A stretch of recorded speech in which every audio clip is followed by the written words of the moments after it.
Hey, hey, hey, everyone. It's Isaya. Welcome, welcome. Just give me a minute to get rid of this thing that we don't need anymore. And here I am again. So, welcome, welcome. This is an episode of Isaya's Inspiring Podcast. You might have noticed we have a new series in the podcast. So, this one is called The Broom, The Brush, and the Beyond. And it is about the intersection of art, spirituality. Mostly, we're going to center around the iterations of spirituality that are connected to ancient traditions, to ritual forgotten, mythology, galactic origins, the completely crazy type. And today we are having a guest. We are having the amazing Jill Chesrow. Hi, Jill. Hello, how are And you? so the title of this episode is called The Magic of You, A Path to Illuminating Your Essence. But before I go to the title of the episode or the content, I would like to present Jill a little longer. So I'm going to read because there's so much stuff to say about Jill. So Jill is an inner alignment mastery facilitator, a multi-modality certified energy healer, an encoded art and light language channel, an oracle card and tarot card reader, a deck creator, and a human design specialist. Jill works with legacy weavers around the world, one-to-one and in groups, to release trapped emotions and other imbalances in the subtle bodies, as well as to activate and awaken Ascension Codes of Light for the Aquarian Age, so we can do, have, give, and create that which we came here for, with greater joy, purpose, and fulfillment in divine service for the highest and greatest magic, isn't it? I mean, isn't that a great guest for a first episode around spirituality? I couldn't not have dreamt anyone better. I'm so excited to have you, Jill. And so the way this podcast works is the guest chooses the topic, and I am the dummy who doesn't know anything about the topic, or pretends to at least. So today we are going to remember who you are. Yes, we are going to help you, or rather, Jill is going to help you remember who you are, what is the fundamental of being you, and how can you get to that. Is it through learning? Is it through investigating? Is it through feeling it? So, Jill, what would you say the first step is to finding or remembering the magic of myself? It's the desire, it's the curiosity, it is that drive to know yourself. So, for many people, not for everybody, right? So, everything I say, I want you to take it into your own inner wisdom to see if it resonates with you or if it doesn't. That's first and foremost, I believe, for everything, whether you're reading a book, whether you're taking a class, working with a mentor, talking to a friend. Don't let anyone define you. I don't know about you, Isaiah, but like I, I love hearing insights about myself because we all have blind spots. There are things that we can't see or we may not be aware of. And that's our positive attributes and then our less than positive attributes. So it's great to get feedback and affirmations and validations from other people. I am in no way, shape, or form saying that that's not positive or beneficial on a journey. But when we start letting other people define us and we don't take the time to say, how does that feel for me? What does that feel like in my body? What is my thoughts around that? So I started waking up in 2006, right? And I went from pretty unaware, just kind of going through the motions of life, to being like, oh my gosh, there's this whole universe out there. There's this whole other idea of what, God, the universe, source is. So it was magical for me. And it was a little unsettling as far as wonderful as it was. I didn't feel like I had my feet firmly on the ground Yeah. anymore because the terrain changed for me. So And, at that time, even though there was, the internet or whatever, there was not the amount of information or people talking about this and stuff. So, it's really important that, as you find your like-minded people, your tribe, your, however you want to define that, even within that community, people still are seeing life and experiencing life through their own lens, through their own conditioning and stuff. So, I I was already a registered nurse, right? So I was in the healing realm and stuff. And um, I remember I have a genetic eye disorder, so my vision started to go bad, and I knew at that point in time my nursing career was going to be very limited, at least Mhm. in the aspect that I was working with it. So I put this prayer out to the God of my understanding at the time, and I was just like, God, please help me find something in my life that I can still work with people, I can still Mhm. help people in the wellness industry, but my eyesight not be an issue. Mhm. So within a very short period of time, I was also a creative memory scrapbooking person. So creativity actually helped me wake up and bring people into my life that I don't think I ever would have met otherwise. So I met this woman Agreed. Same here. yeah, isn't that amazing? So I love the title and the topics of your podcast here because I think it's really going to support and bring a lot of valuable information to people. But I met this woman at one of my scrapbooking events because I would hold them in my house, and she was talking about her really weird sister who was doing this bizarre thing called Reiki. And as she was talking about it, like there was about 10 people at the scrapbooking table, and every single one of them was like, "Oh, that's weird." And I leaned in and I was just like, "Tell me more." Like Tell me more. I felt it in my body and it was just like, this is it. This is what I was praying for. So I got attuned to Reiki, and then that opened me up to a whole bunch of other things. But so this sister of this person became one of my first mentors. And so she brought me to her teacher, and I was going through the process of my training, and I started to have like these sensations in my body, and it's um it's like kriya yoga, kriyas. That's when the body starts to just kind of twitch and energy starts to move, and the body kind of moves. And I didn't know what was happening, so I asked her, and she told me, "Oh, that's fear. You're afraid." And she made it sound like something that wasn't great. And I was just like, Mhm. "Well, even though it feels a little strange, it feels like good." And then she's like, "Oh, no, you've got to do X, Y, and Z." And that never really sat with me. So, I shelved that. I still didn't know what was going on, but I just knew that it felt correct for me. So I just, I let it go. But in the back of my mind, I'm like, well, this lady knows more than me. Mhm. She's been on the journey more longer than I am. She's further along in her Reiki training, in her, energy healing modalities than I am. So maybe she knows more than I do. So I always take what other people say into my own essence, and it didn't sit with Mhm. me. So I'm not stupid though, and I don't want people to think that just because they hear something that doesn't immediately resonate with them that they just need to push it away. Put it on a mental shelf, revisit it, contemplate it. Mhm.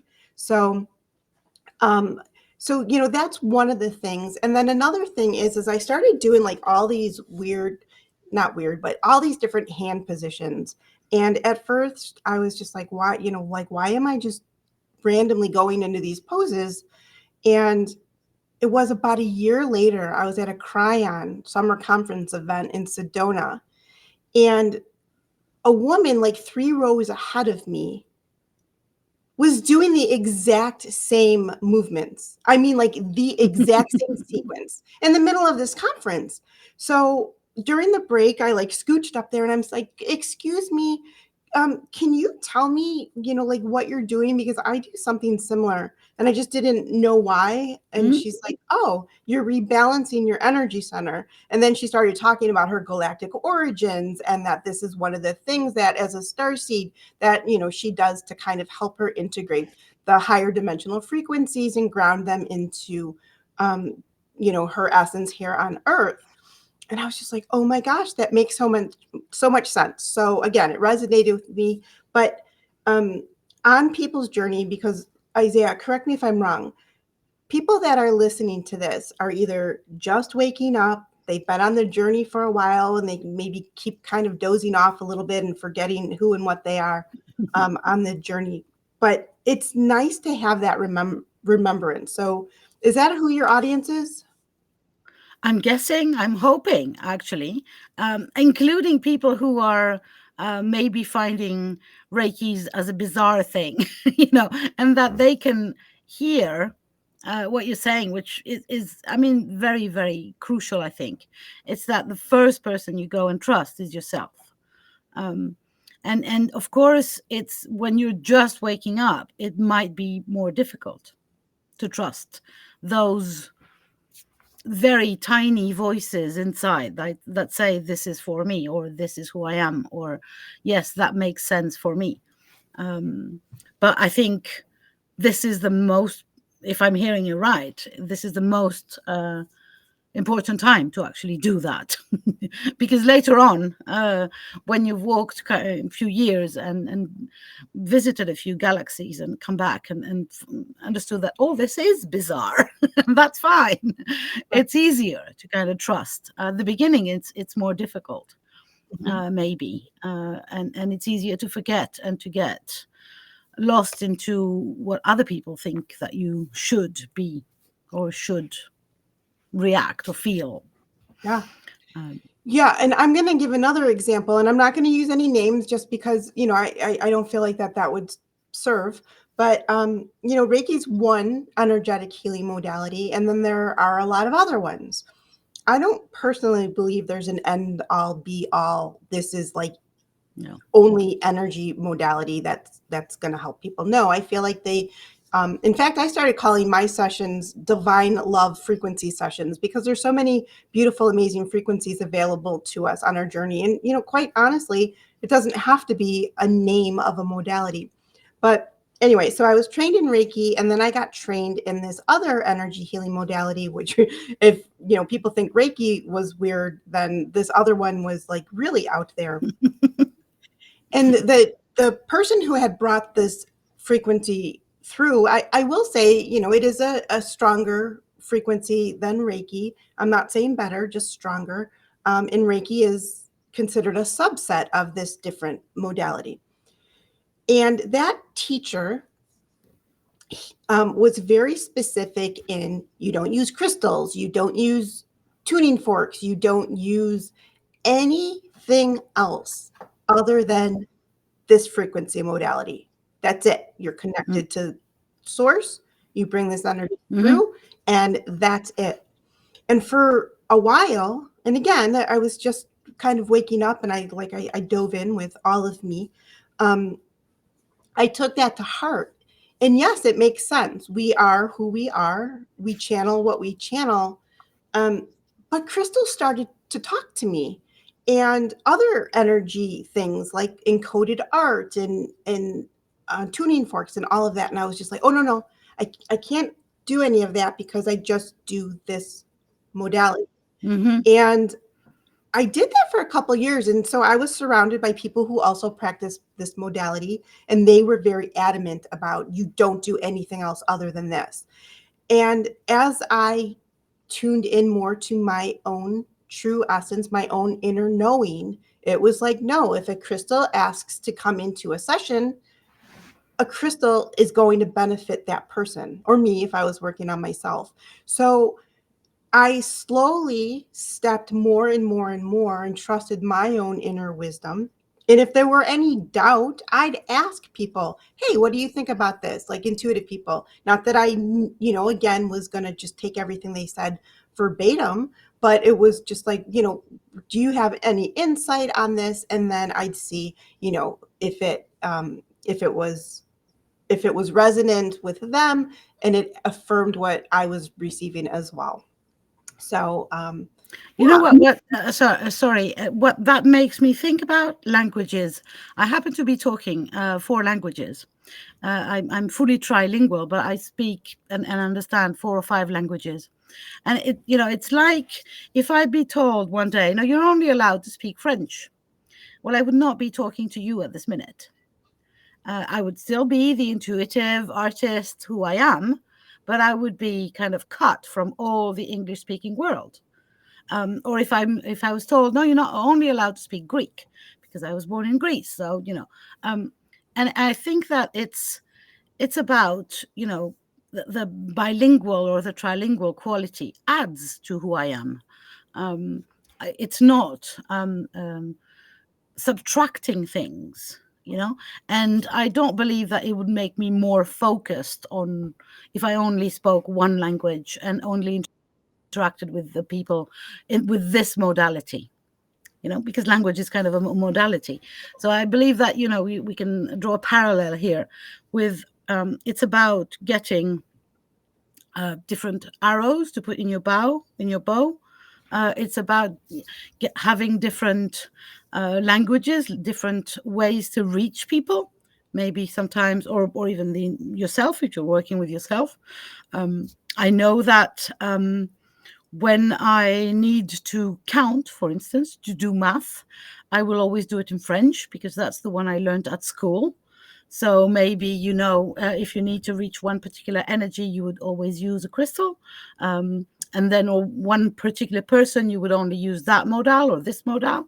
So I think it's the same. And there is no one sane on the planet that would say that speaking many languages is wrong. So why should they be wrong for different healing modals or energy modals? I don't think I've ever heard a more perfect analogy than that. That really says it all. So I think that's so amazing. So, our invitation then really to the listeners is to take that wisdom and contemplate it and see what it means to you, and then really open up your mind. So, gosh, I love that analogy.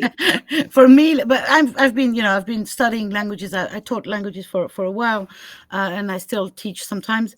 And for me, it's like, what's the name of this thing that when you cook pasta and you need to drain the water? So you put it in a metallic thing, A the water runs, the pasta stays. Yeah, this thing. Now imagine you put this thing in front of your eyes, and it has these little squares, right? It's a metal thing, it's like a wire squares, and it creates these little tiny squares in your vision. That's what languages are about. The different sizes, the squares, and the different positions, one column for another. It's like changing languages. For me, it's the same with energy modals, or with connecting with energy. I talk with the Greek goddesses. I'm weird in that way. It doesn't mean that I don't talk to angels as well. And there is, I think there is a lot of benefits. What you were saying when you're saying, for a while I just did that, that's also studying. So you get better. For a while I only spoke French because it helped me.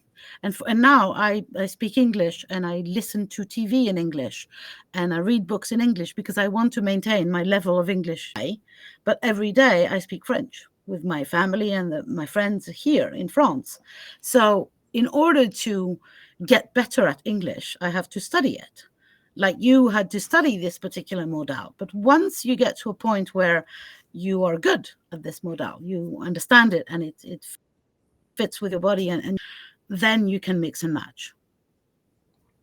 That would be my take on that. But you're the specialist. I'm just Yeah, I mean, as long as, again, because so I am a human design specialist, and for those of you that are familiar with astrology, if you're not familiar with human design, we are all energetically unique, even though we have a lot of similarities. We're all humans having this human journey. We share, I know you talk about the Greek goddess archetypes. So we all have archetypal energies that we work with, as humanity, as a collective, as a whole. But, we all have our own unique makeup of archetypes that we're currently expressing. Yeah.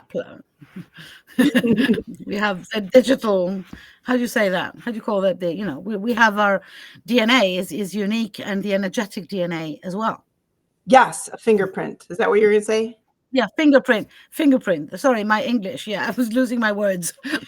Yeah. So, oh gosh, I lost my train of thought there. Oh, so anyway, so we're like, we all have this unique energy that we're expressing in this lifetime. So there are some people that will spend a long time learning and immersing themselves and going deep with one topic. And there are people that are designed to do multiple things at a time, and it works really well for them.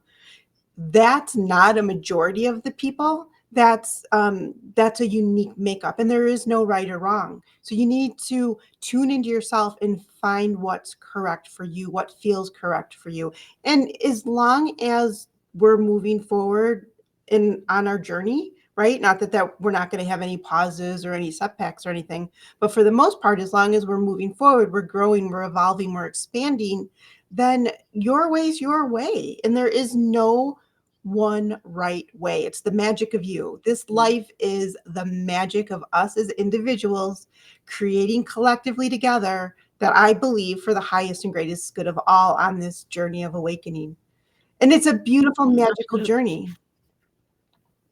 That sucks sometimes, though, right? No rainbow. Yeah, of course. No rainbows and Of course. sunshine, Of course. So, but there, even in the no rainbows, we get to experience ourselves in the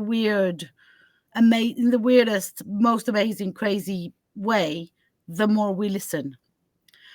Can I share an anecdote? I might cry because this is the week.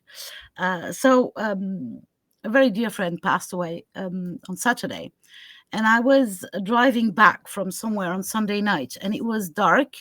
My car had a flat tire, so I was afraid that I would have another one, that it was not fixed correctly. I was kind of stressing out.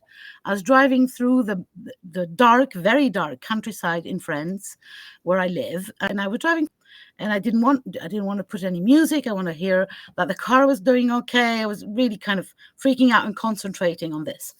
And out of the blue, I started singing. I'm a singer at times, and most of the time, actually. I started singing, and I was singing in a language that doesn't exist. It just words or sounds were coming out. And I sang for a whole freaking hour. And after a while, it transformed into English for some reason.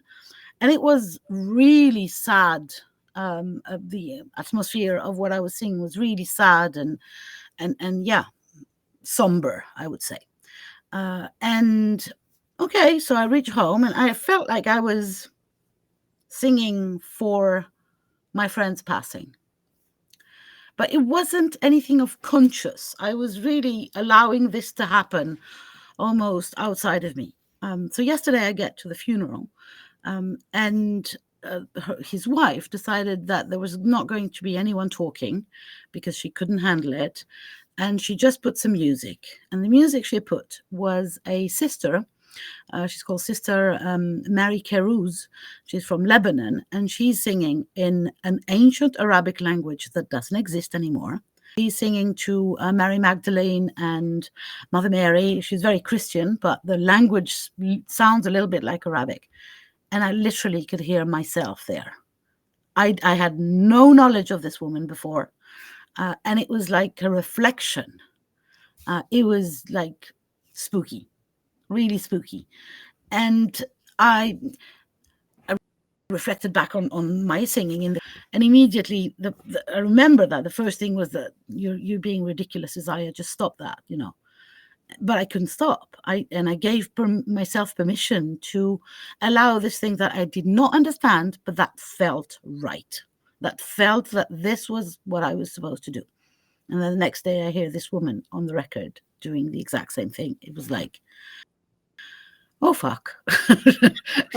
So yeah. And so I believe that you can be more right when you say, first listen inside. and check how does it feel.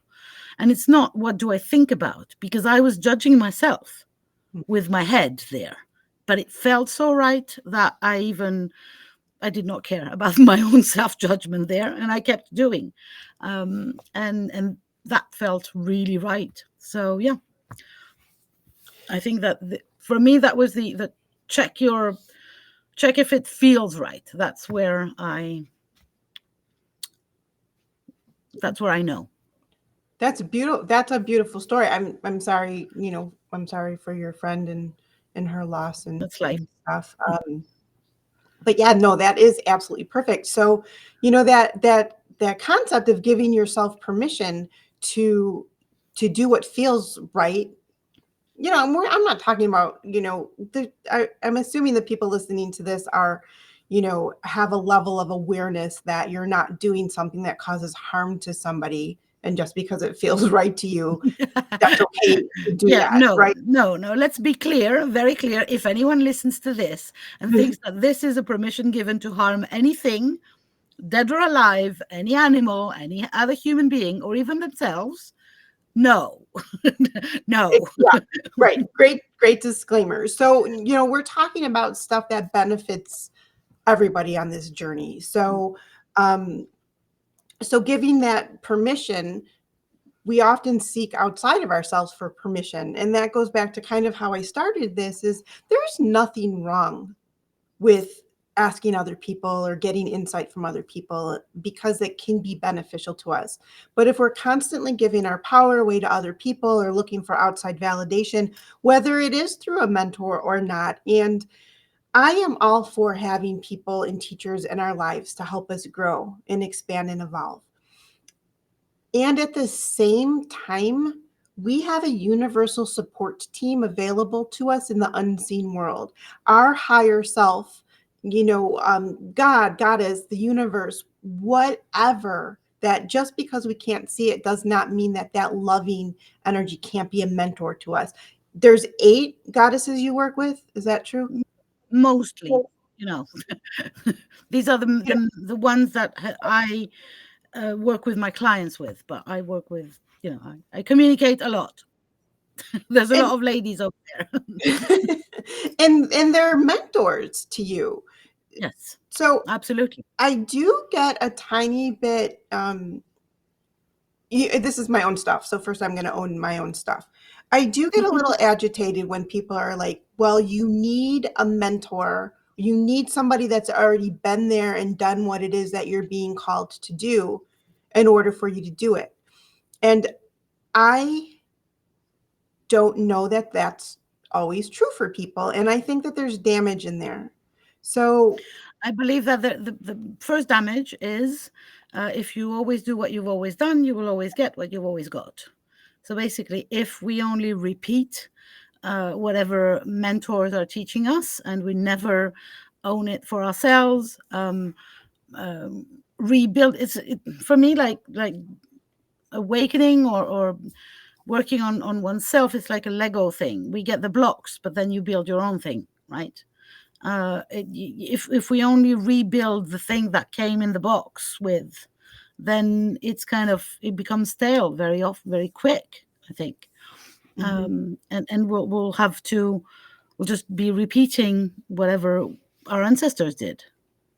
Yeah. So I believe the permission given is to, of course, learn if you want to, if you're interested. There's so much knowledge and so much reassurance also, because sometimes at the beginning it's kind of frightening to go on the complete unknown. But then use your, how do you call that in English? What give yourself permission to say, this doesn't for me, so I won't use it anymore, and this does, and I will put this yellow block of Lego on top of the red one because that's how I like to do orange. You will guess that I have 2 sons and I've played Lego a lot.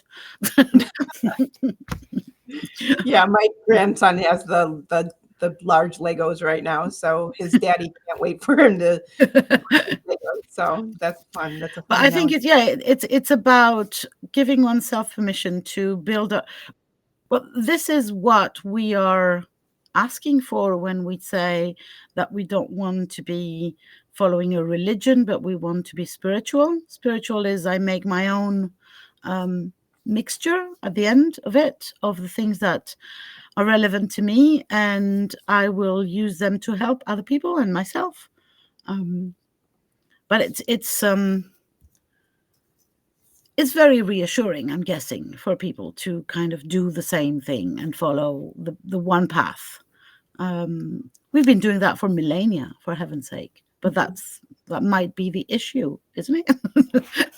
Yeah. So again, we don't really need an intermediary to connect to our source, our inner wisdom. It can be helpful to borrow somebody else's wisdom and energy as we learn and grow, but you can get yourself into a good amount of alignment by tuning in, and that's going to also look unique to you. There's a lot of different tools. Tell me a little bit about your deck, your deck, because I've Yeah, I was going to mention decks indeed, because I did a course with one of our fellow speakers from the Otoloco Summit around decks and playing with oracle decks. And at some point, somebody in that course said, "Oh, who needs a psychotherapist? We have decks." And it was really what I love with oracle decks or card decks of any way, shape, or form, is that because you pull them at random, and you can't see the air quote if you're listening to the podcast, but I am doing air quotes with the at random phase. So because we're pulling them at random, we get surprised by the message. And the message sometimes actually comes from our higher self, or, whatever source of the universe, whatever you want to call it. And that is a surprise and that opens up, kind of puts some light on something that maybe it was hiding in my shadows somewhere. So yeah, I love decks, all of the decks, and I know that you collaborated and orchestrated 2 decks. As far as I'm concerned, I've created 1 deck, which is all about goddess self-care, and I just sat myself down and asked the goddesses, what do we need here as far as self-care is concerned? And it was literally blurted out of me. I could not write it fast enough what they wanted me to say. And this is 2024. If I go backwards in my life 5 years, none of what I've just said I would have accepted. I would have gone like, "Are you nuts? What do you mean? It's just me. I'm writing. There's no one else." So I was not the awakened type until very recently. And I was very rational and trusting that. But I have to give in, basically, because they're so loud. And so, yeah, they wanted me to talk about self-care. And so, yeah, I have it's these 8 goddesses, and each of them has got 9 cards, I think. I'm not good in math, but yeah, 9 cards, each with a very practical message, because I believe that this is one of the difficult parts or issues with spirituality and energy work, is that sometimes we get lost into talking about it or feeling it, or the whole upper chakra thing. And I am very much a Gaia woman, with my feet deep on the ground, and I believe that the idea is to really bring energy down into our bodies, and to or up, wherever you want to pick the energy. This friend of mine, that Jay, once told me that I was one of the very few people who could actually draw energy from the earth and not from the sky. And I know that I literally know that when I need replenishment, I would go down instead of go up. And so I wanted this deck, or they wanted this deck, to be about what can you do practically as far as self-care is concerned. Not just, take care of your rainbows and unicorns, but what can you do about eating, about health checks, about everything, socializing, all of our lives. And that's my thing. It's about living a goddess life, because every part of our lives can be a spiritual journey and a self-care self-love journey. It's not separated. And that, I believe, for me is one of the blocks, let's say, to the magic of you, is this idea of separating, of the higher chakras being the good parts, and then you have the lower parts, or but I will do energy work on the weekend. In the meantime, I'll just suffer all through the week. It's like and I believe that creativity and art are really a very beautiful way to maintain a daily connection with your inner self and the divine. That's why I love your decks. Thank you. Yeah. So I'm going to ask you a question, and then you let me know if I'm getting kind of the essence of your deck and maybe the overall purpose or intention behind it. So, we might be using a little bit different languaging around it, but so, inner alignment mastery is really a lot of the kind of umbrella of the work that I do. So when I hear you talk about your goddess self-care deck, to me, those cards and the action that's on that card related to that message from the goddess is what's going to help people get into alignment, their inner alignment.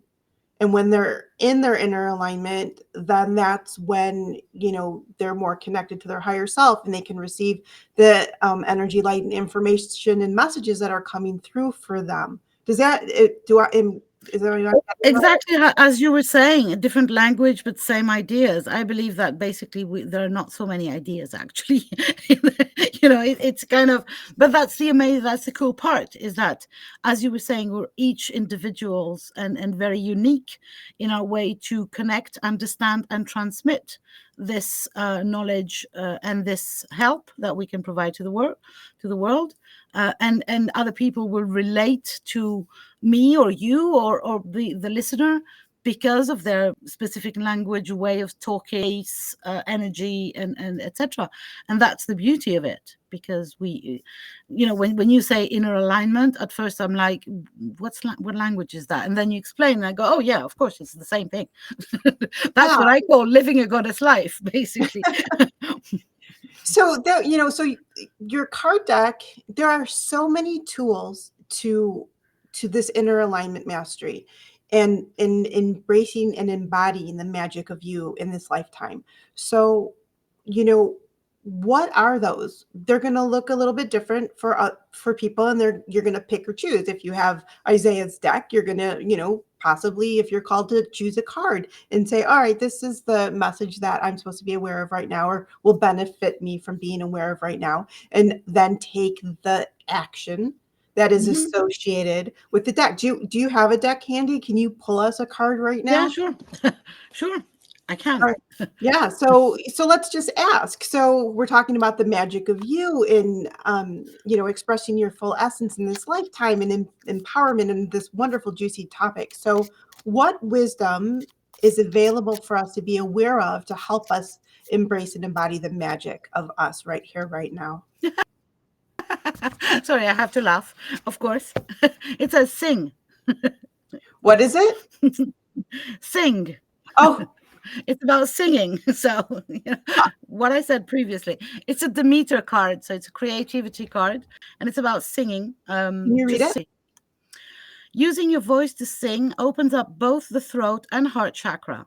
So grab that hairbrush, blast out that song that you love, and sing along at the top of your voice. Or indulge in a karaoke night, or even join a singing group to make it a regular practice. It doesn't have to be pretty. It doesn't have to be in tune. Just sing for the joy. That is so perfect. I love that. Now I have to go on Deckable and get your deck, because I haven't gotten it yet. It's on my list of decks that I want. So that is just so perfect. So so now, what is one or two actions that you can take from the wisdom of that card, or even just with the concept of singing? And, what will you do when you're done listening to this, or, the next available moment that you have, right? So humming, toning, singing, that is such a powerful way to connect to your true essence, and bring through the magic of you. So this journey doesn't need to be complicated. And I'm a Sag rising. I love to study. I mean, I just, that is one of the things is I just study modality after modality after modality because it brings me joy. So Yeah, there's a spectrum I to hear you. everything. So on the high end, there's this, oh my gosh, it brings me joy and I love expansionness and sages love to study and everything. Now on the opposite end of that, that's getting stuck in the never good enough or I have to learn more and Yeah. everything. So I'm not saying that, there's not a shadow aspect to always seeking more information. There is. So you need to, find a balance that works for you. But just as an example, again, of going back to somebody telling me that I was wrong because I was studying all these different modalities and philosophies and stuff. And that maybe, I wasn't trusting myself or whatever. That wasn't true for me. Yeah. I just love to study and grow and expand and evolve. So, again, you got to take what is true for you. Now, I mentioned also at the beginning of this about knowing thyself. There's a lot of different ways to really deeply know yourself. Prayer, contemplation, meditation, automatic writing, journaling, conscious dance, moving, connecting, however you connect to your source, your creator. But there's astrology, there's human design, there's the Enneagram, there is life path numbers, there's numerology. There are You name so it. many things. In listen, I'm not saying not to use discernment, right? Because there are some not great teachers out there that, maybe might not have the highest intentions for people other, than they're just looking for their own, you know, um, Yeah, but selfish. that is true for everything and Yeah, everywhere. Use right. discernment always. Right. Yeah, And exactly. again, trust yourself even when choosing a mentor or a teacher. Yeah. And if it Feel doesn't how it feels in your feel body. right, run. Yes, exactly. So there is just so much information available to really start to deeply know yourself. So this magic of you just comes online and comes into your greater awareness and then gets grounded and anchored in this physical world to live a truly magical life. So that's what I'm most excited about. And that's what I really wanted to share with people. I And love there's that. just so many fun tools. I love that. It's also this idea that we have to. I feel that I have constantly to remind myself and others that no, it's not complicated. No, it's not very far away. It's just one card deck away, or one lesson away, or one meditation away. The steps that we walk are just one step, but the path has started with the first step. I pulled a card for myself this morning, and I got the Fool from the Tarot, which is basically the beginning of the journey. So that goes well with our talk today. Of that, the first step is you're already somewhere different than you were before you took that, and then the second gets you even farther in a different direction. And really, the more you spend time and energy dedicated to uncovering, finding, investigating the magic of you, the bigger the journey, and the bigger the amplitude. I don't know how the word works, but the bigger the joy, but also the reach of your impact in the world. Yeah. Yes. And for me, the legacy weaver archetype has really, for the last, I don't know how many decades, but it's really starting to come into the collective where more and more people, especially if they've been energy workers or light workers or stuff, are really moving and tapping into that legacy weaver energy, which kind of goes along with what you had mentioned earlier is, yes, you learn, you grow, you read books by other people and everything, and then you take all that with your unique energy that you're here to contribute to the world in an authentic way, and you weave that into a legacy, of what you Absolutely. came here for. So I'm excited. Absolutely. I'm excited for I'm excited. Yeah, I'm really excited for the world as well. And yeah, so let's say one final time, permission to given to trust yourself fully and start this journey or continue this journey in the way that feels right in your body, because this is the key.